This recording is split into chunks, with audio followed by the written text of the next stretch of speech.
সকলকে সংগ্রামী অভিনন্দন জানিয়ে একটি অনুপ্রেরণামূলক লেখা শোনাই। দেখে শেখো। চাকরিহারা শিক্ষক 26,000, সেই শোরগোলে করে সবাই চিৎকার। এই চড়া রোদে পথে নেমেছে তাই, কেউ ছেলে কোলে যায় দলে দলে, মিলেমিশে সবাই। কেউ করে চিৎকার, কোন শিশু কেঁদে বলে বারবার, আমরা খাবো কি, নিয়েছ কেড়ে চাকরি আমার বাবার। চুপিসারে ফিসফিসিয়ে প্যারা টিচার বলে, দেখো সবে মিলে কত একতা ওদের দলে। যোগ্য অযোগ্য বুঝে না কেহ, সবাই এক, যেতে পারবো না আমি এই চড়া রোদে, ধরেনি কেহ ভেগ।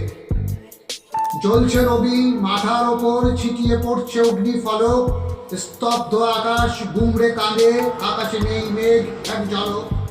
প্রখর তাপে হয়েছে শুষ্ক যত জল কণা, দীর্ঘশ্বাস ঘূর্ণীয়তায় হয়েছে ব্যর্থ, তুলতে পারে না ফনা।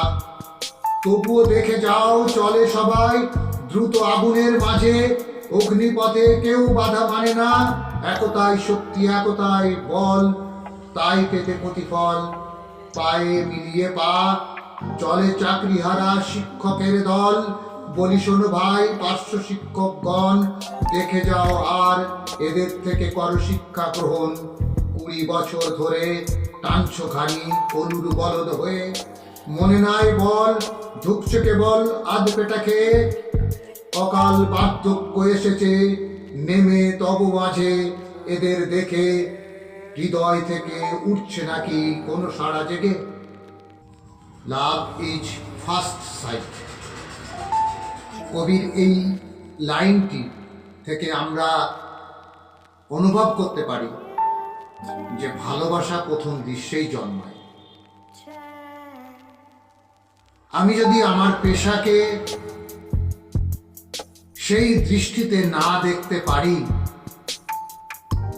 তাহলে মনে হয় আমাদের এই দাবি পূরণ করাটা অতীব কঠিন এবং শক্ত। আন্তরিকভাবে যদি আমরা পথে নামি, তবে অবশ্যই দাবি আদায় হবে। যে কবিতাটি আপনারা শুনলেন, সেই কবিতাটি আমাদের একজন সহকর্মী লিখেছেন, নাম কৃষ্ণা পাত্র। কৃষ্ণা পাত্রের এই লেখা থেকে যদি এতটুকু অনুপ্রেরণা আপনার মনে অনুরণিত হয়, তবেই সার্থকতা আসবে। আগামী শীতকালীন বিধানসভা অধিবেশন চলাকালীন সমগ্র শিক্ষা বাঁচাও মঞ্চের পক্ষ থেকে ঠিক বিধানসভা চলাকালীন সময়ে বিধানসভা অভিযানে দলে দলে যোগদান করবেন, এই আশা রেখে এখনকার মতো সকলকে সংগ্রামী অভিনন্দন জানিয়ে শেষ করছি। ইনকলাব জিন্দাবাদ। বঞ্চিতদের সকল বঞ্চনার অবসানে ও দেশের মানুষের স্বার্থ রক্ষায় ভয়েস অব বেঙ্গলের একমাত্র উদ্দেশ্য। আসুন সকলে মিলে এর শ্রী বৃদ্ধি করি। ভয়েস অব বেঙ্গলের প্রতিটি বার্তা বাংলার কোণে কোণে পৌঁছে দিই। ভয়েস অব বেঙ্গল, বঞ্চিতদের আস্থার প্রতীক।